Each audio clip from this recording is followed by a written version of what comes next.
Hello everyone, आप सभी का स्वागत है हमारे यूट्यूब चैनल पर।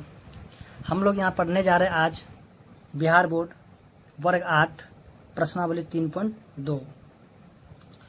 तो आइए देखते हैं इसका प्रश्नावली 3.2।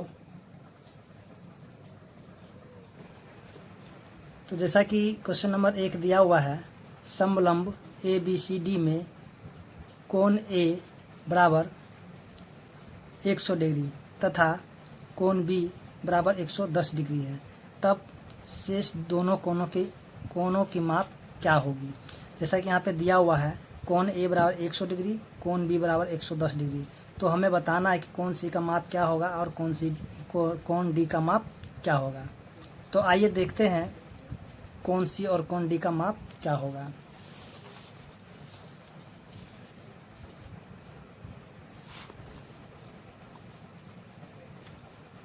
तो जैसा कि हमने यहाँ पे क्वेश्चन को लिख लिया है, तो हम यहाँ पे जैसा कि हम जानते हैं कि जैसे कि एंगल A यानी कि कोण A और कोण D, तो इन दोनों का हम जब जोड़ेंगे तो 180 डिग्री के बराबर हो जाता है। तो हम लिखेंगे यहाँ पे कि हम जानते हैं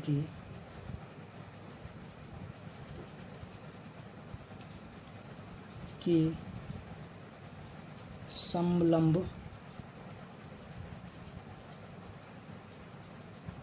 चतुर्भुज के सम्मुख कोण का योग 180 डिग्री होता है। तब हम कह सकते हैं यानी कि इसलिए एंगल A जोड़ में एंगल D बराबर में 180 डिग्री। तो एंगल A बराबर 180 डिग्री है, तो एंगल A 100 प्लस में एंगल D बराबर 180 डिग्री। तो एंगल D बराबर हो जाएगा 180 और माइनस में 100। तो एंगल D बराबर हो जाएगा 180 में से 100 घटा देंगे तो हो जाएगा 80 डिग्री। तब यहाँ पे एंगल D का मान कितना हो जाएगा 80 डिग्री। उसी तरह देखेंगे यहाँ पे कि और angle B plus angle C बराबर 180 डिग्री। तो जैसा कि हम जानते हैं कि एंगल B बराबर 110 डिग्री यानी कि दिया हुआ है, तो यहाँ पे 110 और जोड़ एंगल C बराबर 180 डिग्री। तो एंगल C बराबर में 180 माइनस में 110 डिग्री, तो एंगल C बराबर हो जाएगा 70 डिग्री। तो इस तरह हम देखेंगे कि एंगल C का मान कितना आ गया 70 डिग्री और एंगल D का मान आ गया 80 डिग्री। तो यहाँ पे लिखेंगे अतः शेष दोनों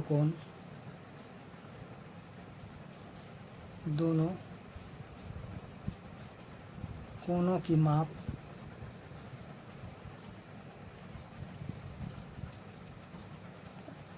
यानी कि एंगल D बराबर में 80 डिग्री, एंगल C बराबर में 70 डिग्री हो जाएगा।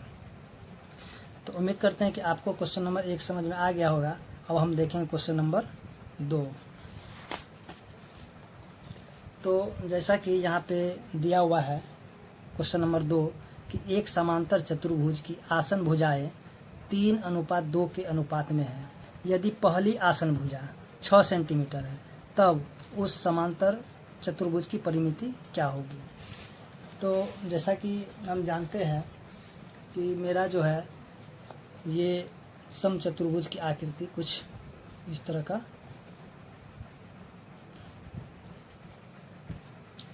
तो जैसा कि यहाँ पे समचतुर्भुज की आकृति कुछ इस प्रकार से होगा। जैसे कि यहाँ पे हो जाएगा A, B, C और D।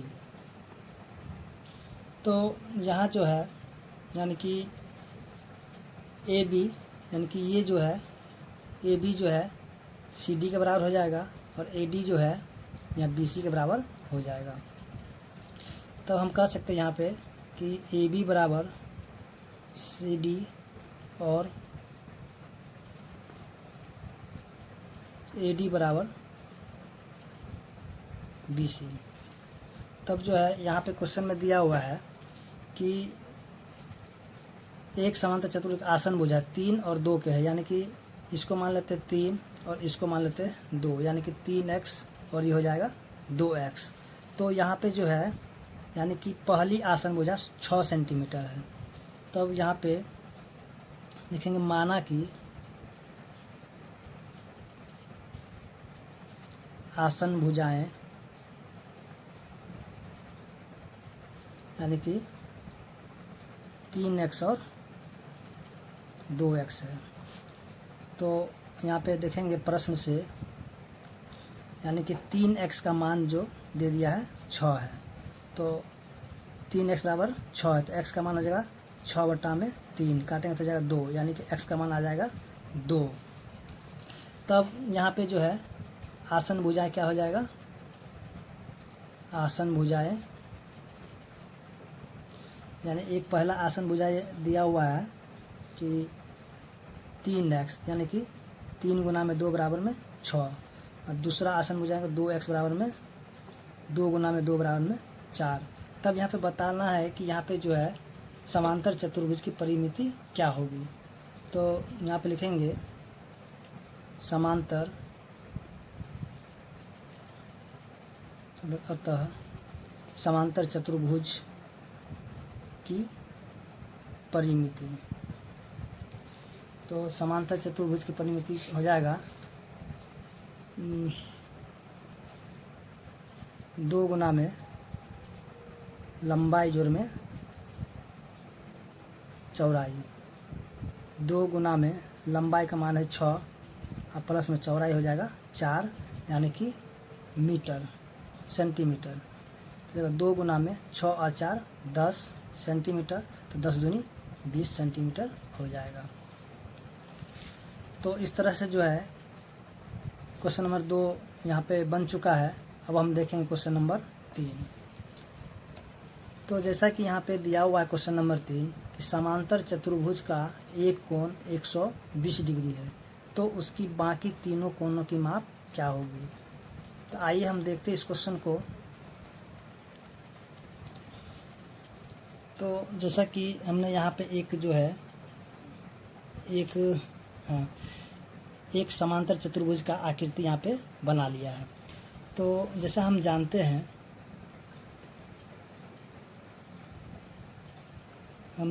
हैं कि समांतर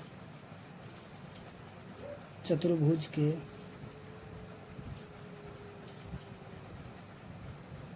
सम्मुख कोण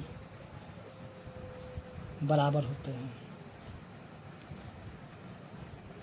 यानी कि एंगल ए बराबर एंगल सी हो जाएगा। एंगल ए बराबर में एंगल सी और एंगल बी बराबर में एंगल डी के हो जाएगा। तो देखिए इसको जो है हम यहाँ पे 2 तरीके से बना सकते हैं।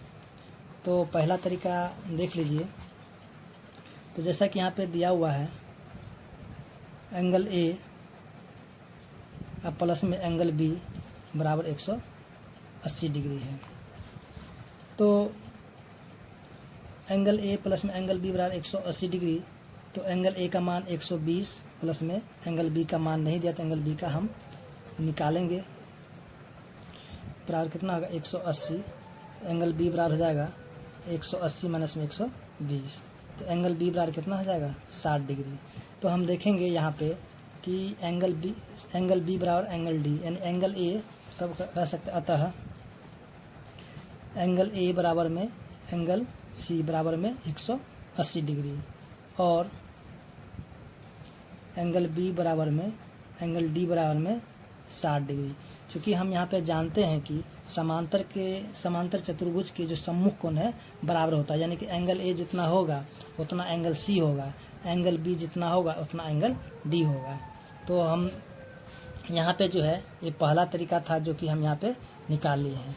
और जो है कि इसका हम दूसरे तरीका यानी कि देखेंगे, इसका जो दूसरा तरीका है यानी कि यहाँ पे एंगल ए बराबर एंगल सी और एंगल बी बराबर एंगल डी दिया हुआ है। तो हम कह सकते हैं यहाँ पे एंगल ए प्लस में एंगल बी प्लस में एंगल सी प्लस में एंगल डी बराबर में 360 डिग्री, क्योंकि इसका जो है कोई भी जो है जैसे समांतर चतुर्भुज है तो उसको जब हम जोड़ेंगे तो 360 डिग्री के बराबर हो जाएगा। तो हम यहाँ पे जानते हैं कि angle B so angle A, और यहाँ पे देखेंगे यहाँ पे लिखे एंगल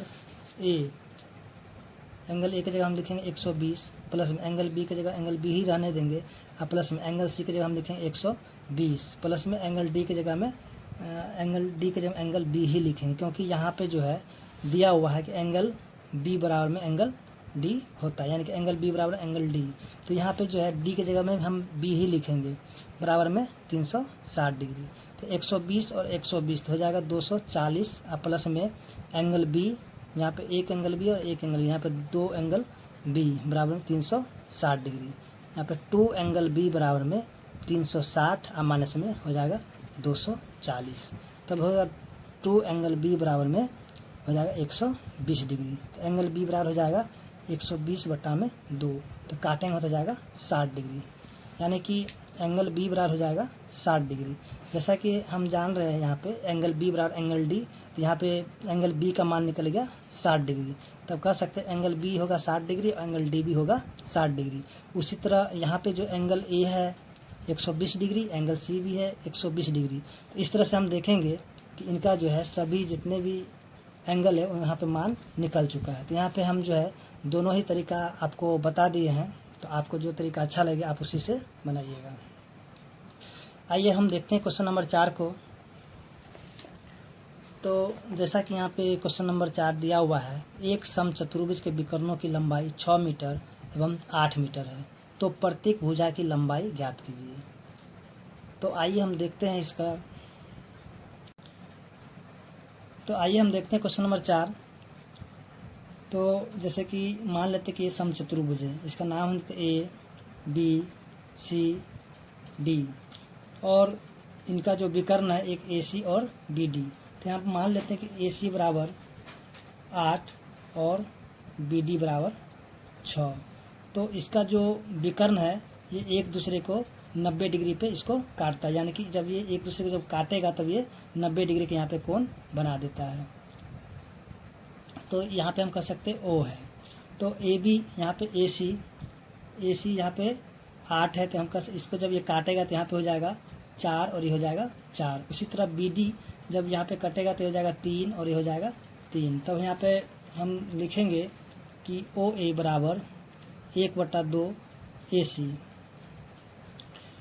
तो यहाँ हो जाएगा 1/2 गुना 8, काट देंगे तो हो जाएगा 4, यानी ओ ए का मान निकल जाएगा 4 सेंटीमीटर। उसी तरह यहाँ पे निकालना होगा ओ बी, तो ओ बी बराबर हो जाएगा 1/2 गुना यहाँ पे बी डी। तो बी डी का मान है 6, तो 1/2 गुना बी डी हो जाएगा 6, काटेंगे तो हो जाएगा 3, यानी कि 3 मीटर निकल जाएगा। तब हमें करना क्या है कि यहाँ पे ए बी का मान निकालना है। तो ए बी या किसी का हम यहाँ पे मान निकाल दे तो इसका जो है सब भुजा, यानी कि जितने भी भुजा है सब आपस में बराबर होता है, यानी कि A D D C B C और ए बी, यानी कि सब जो आपस में बराबर होता है। तब हम यहाँ पे लिखेंगे, यानी पाइथागोरस फार्मूला से, यानी कि ए बी निकालना है, ए बी बराबर में रूट में ओ ए का स्क्वायर, यानी ओ ए का स्क्वायर और प्लस ओ बी का स्क्वायर। तो यहाँ पे ओ ए है 4 का स्क्वायर और प्लस ओ बी है 3 का स्क्वायर। तो ओ ए हो जाएगा 16,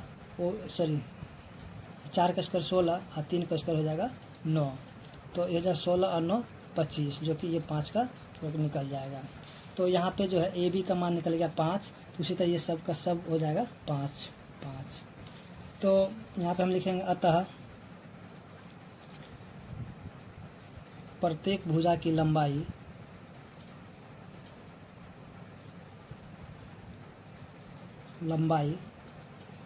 बराबर 5 मीटर हो जाएगा। तो उम्मीद करते हैं क्वेश्चन नंबर 4 समझ में आ गया होगा। अब हम देखते हैं क्वेश्चन नंबर 5। तो जैसा कि यहाँ पे क्वेश्चन नंबर 5 दिया हुआ है कि एक आयत और समांतर चतुर्भुज में क्या समानता और क्या अंतर है, लिखिए। तो यहाँ पे देखेंगे फिगर के द्वारा समांतर और आयत और समांतर चतुर्भुज में क्या समानता है। तो जैसा कि आप यहाँ पे देख रहे हैं कि 2 फिगर है, एक है समांतर चतुर्भुज और दूसरा है आयत। तो हम जानते हैं जैसे कि समांतर चतुर्भुज है तो इसके जो सम्मुख भुजा है यानी कि सामने वाला जो भुजा होगा वो बराबर होगा और ये भी आपस में बराबर होगा। उसी प्रकार जो इसका समानता है, अभी हम देखेंगे इसका समानता, तो देखिए ये सामने वाला और ये दोनों सामने वाला भुजा जो क्या होता है आपस में बराबर होगा और इसका ये और ये वाला भुजा दोनों आपस में बराबर होगा। तब हम कह सकते हैं इसका जो समानताएं में लिखेंगे कि आयत तथा समांतर चतुर्भुज की सम्मुख भुजाएं समान होती है। उसी तरह इसका जो है दूसरा देखेंगे कि अब इसका जो विकर्ण है,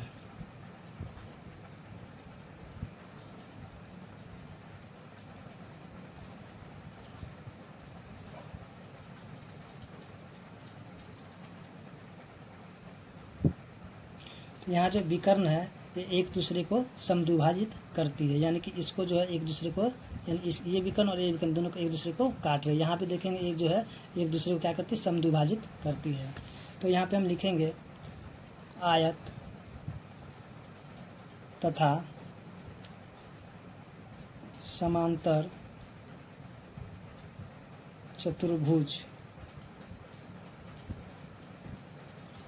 के विकर्ण एक दूसरे को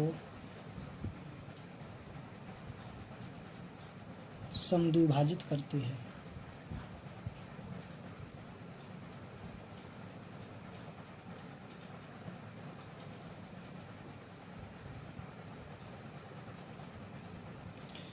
इसके बाद जो है इसका जो अंतर देखेंगे तो अंतर में पहला में आयत के विकर्ण आपस में समान होते हैं। आयत के विकर्ण जैसे कि यहाँ पे दोनों विकर्ण जो है, यहाँ पे जो है दोनों विकर्ण क्या होगा, एक समान होगा, लेकिन इसका जो विकर्ण समान नहीं होगा, इनका जो अंतर है। तो आयत के विकर्ण समान होते हैं लेकिन समांतर चतुर्भुज के विकर्ण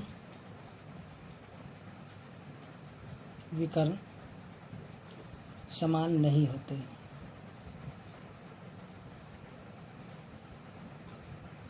उसी प्रकार देखेंगे आयत का प्रत्येक कोण, जो आयत है इसका प्रत्येक कोण 90 डिग्री का होता है। यहाँ पे ये जो पूरा प्रत्येक जो है 90 डिग्री का होता है, लेकिन इसका जो है 90 डिग्री का नहीं होता है। यहाँ पे लिखेंगे आयत का प्रत्येक कोण 90 डिग्री का होता है, लेकिन समांतर चतुर्भुज का नहीं होता है।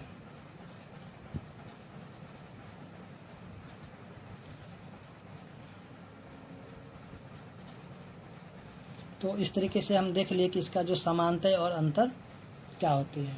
तो उम्मीद करते हैं कि आपको क्वेश्चन नंबर 5 भी समझ में आ गया होगा। अगर आपको मेरा वीडियो अच्छा लगा हो तो मेरे चैनल को लाइक और सब्सक्राइब कर ले। धन्यवाद।